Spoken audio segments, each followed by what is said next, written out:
everybody, it's me, Nate, aka Devil Dog, here with my good friend Too Tall. He came along for the ride, but I myself am going in to do a review on this Fear Columbus Haunted House. That's right. I'm going to be doing something known as Nightmare Combat. Hello everybody, it's me, Nate, aka Devil Dog, and I'm back with another epic version of Nate Tries. This time I go and try, as you've seen from the thumbnail, Nightmare Combat.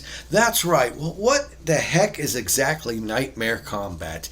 Well, the best way to describe this is take aspects of laser tag and combine it with a haunted house for adults in a 40,000 square foot indoors area with well over 50 to 60 different live actors, and along with animatronics, epic boss battles, and everything else, giving yourself a representation of an AK-47 that actually has recoil, and that you should go around and you shoot these monsters as you go through a haunted house.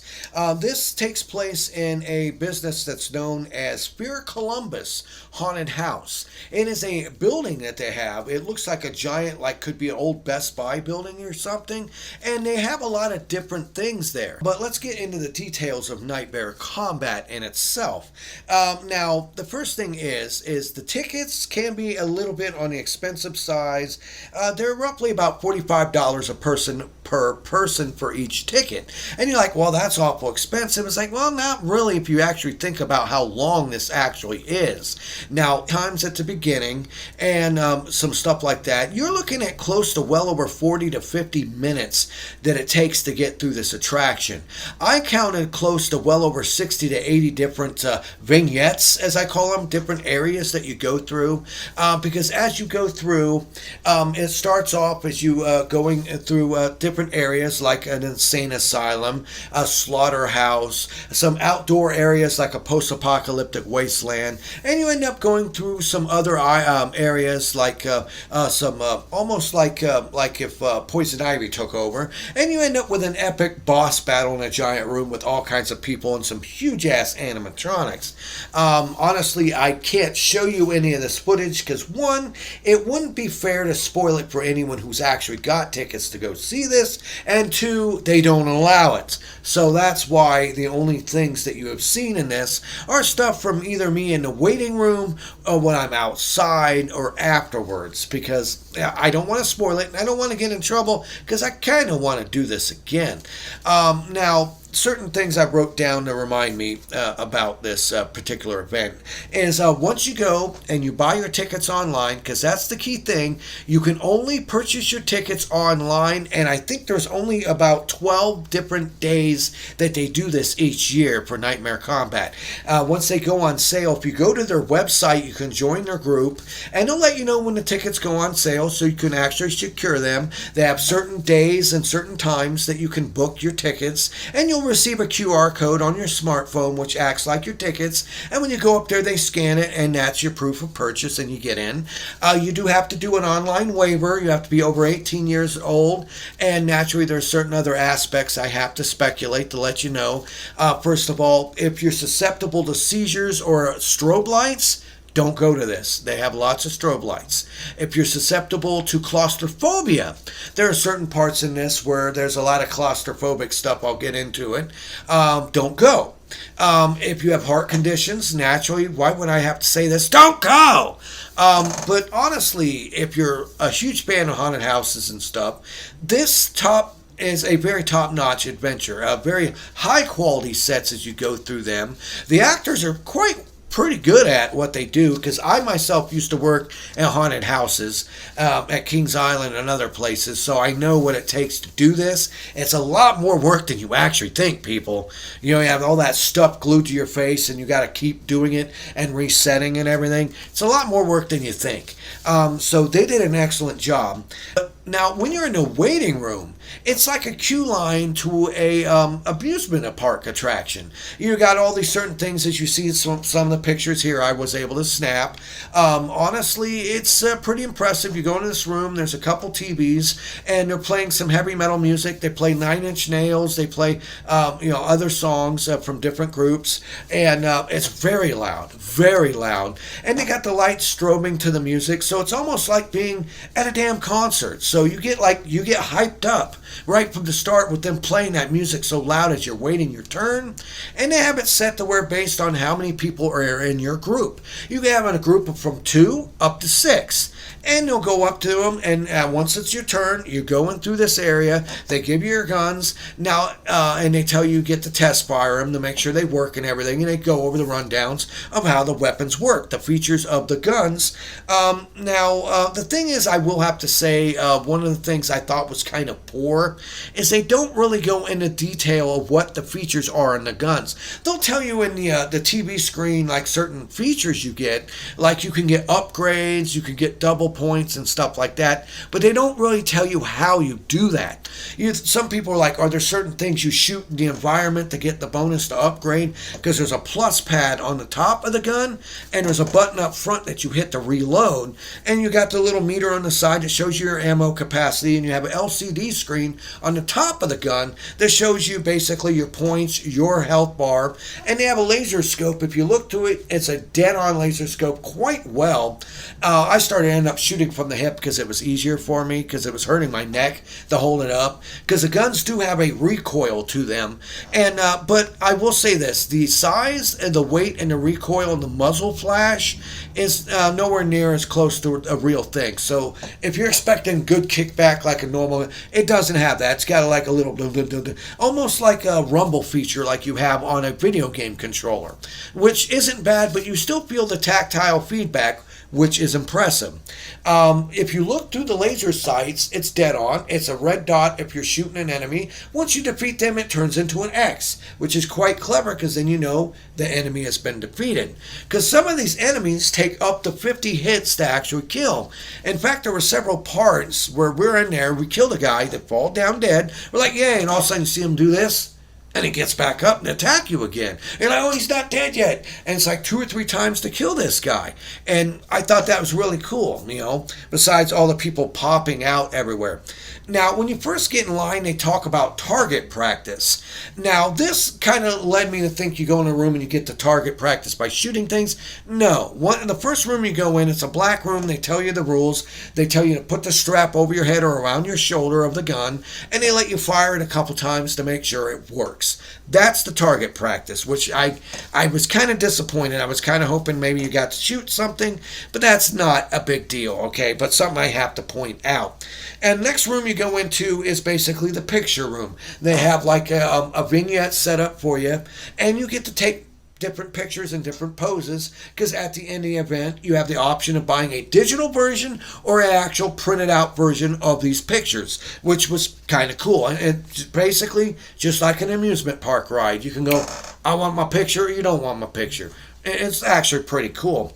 Like I said, they have different upgrades to the guns. If you actually get multiple kills on the enemies, from what I found out, that's what leads to your different abilities that your gun has, and able to press the plus pad to activate. Now, I didn't know that. Apparently, I was supposed to receive some packet or some other information, which I did not receive, that told me about this. Later on, I received an email during the day when I went there. They gave a lot more information. I kind of wish they would have sent me that email a little bit sooner. But other than that, it wasn't that bad. Now, like I said, you didn't know if you needed to shoot something for a bonus or not. Now, the thing also is, hands down, the different vignettes you go through are very varied, very well done. They are Hollywood-style vignettes. Some of them look like, okay, I can see that this is homemade, but most of it was top-notch, like real cars with people falling on them, people in slaughterhouses and stuff like that, where you're having to go through gore, pass through bodies and stuff like that. I mean, it was actually pretty good. Lots of light effects, lots of strobes. So like I said earlier, if you have an issue with strobing lights, I wouldn't recommend going to this. They did have smoke in several several parts and a lot of darkness. There was a lot of areas that were really hard to see, especially the mirror room. Now, along with these enemies that actually attack you, which are real actors in full prosthetic makeup, they also have sensors that are built on them, either normally on their heads or around their necks. There were some that had them on their arms and on their chest, but for the most part, it was mainly their head and their necks as they would attack you. And it would register, like with the light gun, when you're shooting them with this gun, like laser tag, and it has to be quite accurate. You can't like just do this. You have to be pretty accurate to actually hit them, because they also have it set now to where if they get close enough to you, it triggers what they call a bite, which actually takes damage out of your health meter. And if you get hurt too much, you die. And it pretty much means you have to wait a couple seconds before you respawn and continue on. You always will complete this game. You will get through the whole thing, but it's point based. It's strictly based on points of how many of these monsters you kill on your way through this haunted house. And I thought that was really kind of cool, actually. Like I said, the animatronics, there's tons of animatronics you go through. You know, certain things like monsters will start moving, and you're like, oh crap, you start shooting at them. You're like, well, there's no red lights, no triggers on there. That's like a false shot. There were several parts, in fact, where when I went through, I was shooting at something and I realized, oh crap, that's not what I'm supposed to shoot about. A monster behind me appears and starts, I'm like, oh crap. You know, they have air blasts coming up, they have sirens, they have lots of stuff to distract you, including other real people that'll trick you to make you think, oh, I'm supposed to be looking here, and then you got to jump out here and scare the hell out of you. And so it's pretty well done on that. Like I said, the monsters have different hit points.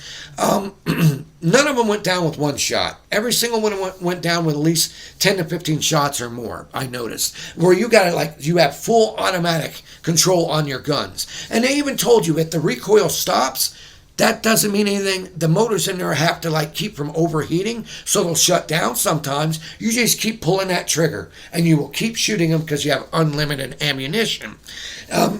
So some of the bosses could take well over 50 hits to actually defeat, which were actually pretty cool.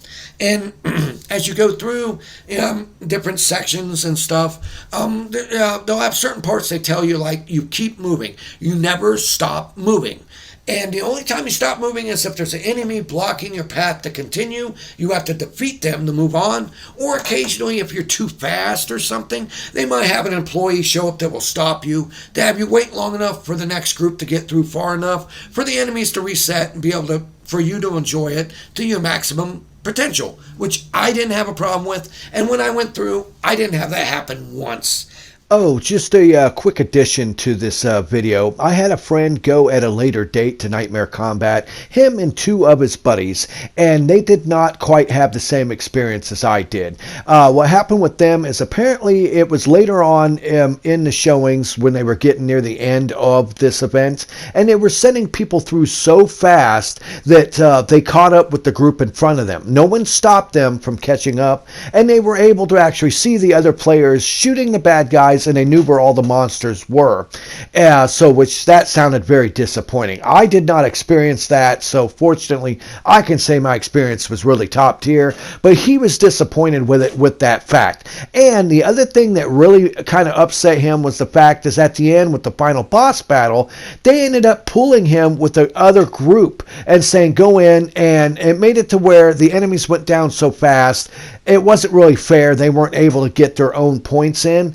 I don't like it when companies do this.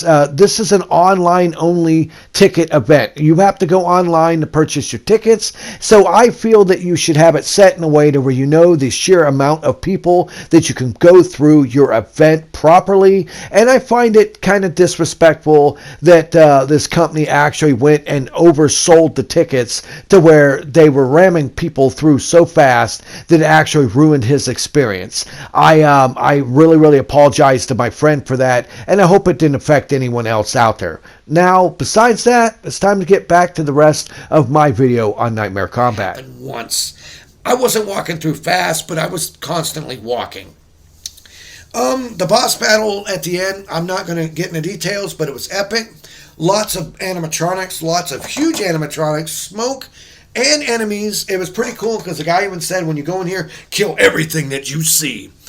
So it's pretty cool. It's done like almost like a military guys with these masks on and everything. But one thing I will say, and this isn't really a spoiler, but it's something I do have to talk about, is what I'm calling the butthole area. Now, there are certain things you go through, mirror rooms, stuff like that, slaughterhouses, insane asylum, outdoor, stuff like that. But the butthole, you come to this area where it looked like it was a wall. It was a black wall that was like rubbery with cloth on it. And I didn't know what to do at first, and I realized there was a slight slit in the middle of it. And it was these two like airbags that were pressed together, and you have to squeeze through them. And it's hard to squeeze through them. So if you're like claustrophobic, this messed with me pretty bad, because when you're in there, you can't move. You can barely squeeze through. And it was cool. It was cool. But to me, I'm thinking, like, okay, I feel like I'm going through a butthole or something, or I'm being bored again. Honestly, it was quite interesting and quite fun. And once you actually get through all this and you fight your boss and you get through the end, they take away your guns. They ask you how you're doing to make sure you're fine. I was sweating like a snow cone in the summer heat. I was hopped up on adrenaline because there were so many times they caught me off guard and scared the crap out of me. Monsters jumping out everywhere. I'm shooting at them like, ah! I was screaming like Ric Flair. After every time I get scared, I'd be like, woo! Because I was so hopped up with my adrenaline. And once you get out, you get to go to the Scares shop. It's pretty much their shop where you can buy knickknacks and stuff like that. You can take selfies, and they have a scoreboard where you can tally all your points that you've earned in the game, how many kills you had, how many deaths you received, who is top of the leaderboard, so to say. And you can go up there to their concession stand, buy snacks, and buy, like I said, a physical picture, a digital picture, shot glasses, stuff like that to actually enjoy yourself. And it was actually quite impressive. Now, like I said, it's known as Fear Columbus, Ohio. Like I said, right now, I think it took me about 45 minutes to get through it. And that's not including like the 20-minute wait in the holding area before I finally got to go through it. But that wasn't that bad because, like I said, they were banging some pretty good damn music. It was super loud with the strobe lights. It was almost like being at a rock concert. And so it was pretty cool. I plan to go again next time and actually take a friend with me because, honestly, I didn't know what it was going to be like, and I was actually quite impressed. It was basically, the best way to describe it is playing a Call of Duty Zombies map, but actually being in the game. It played great. The guns worked great. The actors did a fantastic job. Naturally, I'm sure if you went later on in their shows, out of the 12 days that they do it, the actors are probably like, not as intense because they're tired. But other than that, I definitely can actually recommend Nightmare Combat from Fear Columbus Haunted House. Now, keep in mind, they also have other attractions, not just the Nightmare Combat. They seem to focus heavily on having year-round events. One coming up is known as the Summoning, which has to do with pretty much witchcraft and sacrifices, which look kind of cool. They have another one known as Aftermath, which is a post-apocalyptic war zone with zombies and everything like that. Another one known as Blackout. This one I don't think I would do, where it's completely pitch black and you got to find your way through the exit and all you have is one glow stick. That sounds intriguing, but it doesn't sound like something I would like. Another one during the Christmas season known as Krampus, where it's all themed to Krampus, with music that is playing with the lights and stuff that flash to the beat of the music, with all kinds of demons and monsters that attack you. And, of course, you can't be left down. They also have a Valentine's Day one for you and your loved one if you want to go and piss your pants, known as Love is in the Scare, for loved ones that go through to get their crap scared. In the end, I could actually recommend Nightmare Combat. If you're a fan of haunted houses, and you're a fan of laser tag, and even if you're just a grown adult who is a kid at heart, I can honestly say, even though the price seems a bit much, for the overall experience that I had with this, it was fun, it was very memorable. I enjoyed it, it scared the hell out of me, and it was fun, frantic adventure, and I can't wait to go back next year with a couple friends, hopefully, and then make a big group thing out of it, because, in the end, the more the merrier. But honestly, leave in the comments below if actually you've ever heard of Nightmare Combat. If you actually feel like you think it's something you would like or something you would hate. If you've done it or not, let me know what you think. Let me know if you happen to go to any of the other Fear Columbus haunted house attractions that they have, and if they're really just a mishmash of all the same scenes they used here, because boy, there was a lot of stuff that you went through this. It was quite long and intense. And remember, I always end my videos by saying, have fun, play hard, and remember, people, the devil is in the details. Peace out until next time.